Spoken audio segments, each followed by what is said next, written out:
Speaker, sir, I rise to apprise this august House of certain recent developments pertaining to Bangladesh. As honourable members are aware, India-Bangladesh relations have been exceptionally close for many decades over many governments. Concern about recent violence and instability there is shared across the political spectrum. Speaker, sir, since the election in January 2024, there has been considerable tension, deep divides, and growing polarization in Bangladesh politics.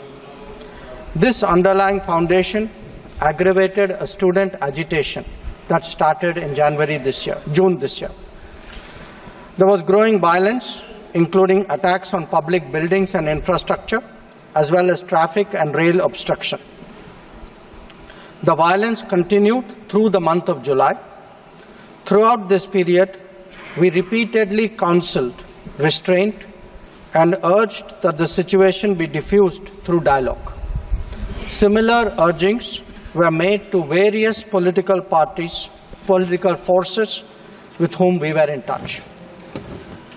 Speaker, sir, despite the Supreme Court judgment on 21 July, there was no let-up in the public agitation. Various decisions and actions taken thereafter only exacerbated the situation. The agitation at this stage coalesced around a one-point agenda, that is that Prime Minister Sheikh Hasina should step down. On 4th August, events took a very serious turn. Attacks on police, including police stations, and government installations intensified even as overall levels of violence greatly escalated.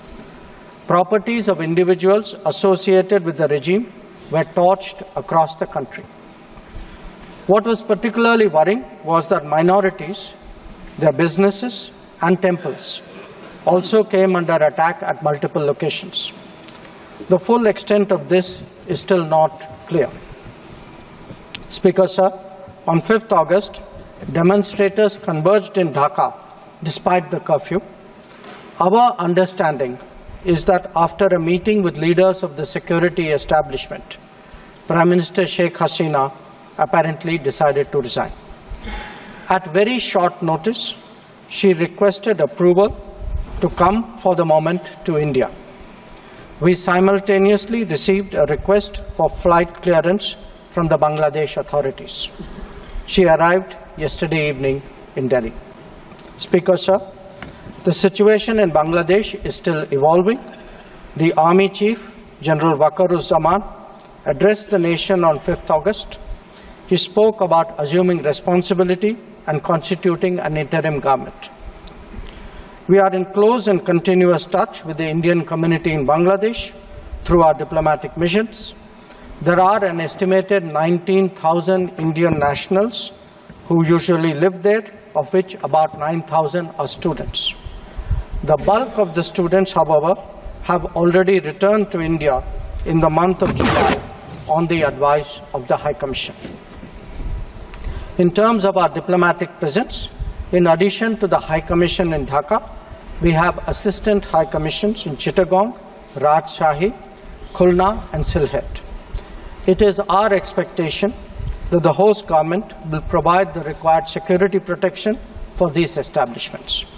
We look forward to their normal functioning once the situation stabilizes. Speaker, sir, we are also monitoring the situation with regard to the status of minorities.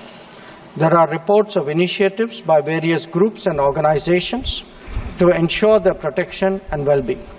We welcome that. We welcome that and will naturally remain deeply concerned till law and order is visibly restored. Our border guarding forces have also been instructed to be exceptionally alert in view of this complex situation. Speaker, sir, in the last 24 hours, we have been in regular touch with the authorities in Dhaka. This is the situation as of now. I seek the understanding and support of the House in regard to sensitive issues regarding an important neighbor on which there has always been strong national consensus. Thank you.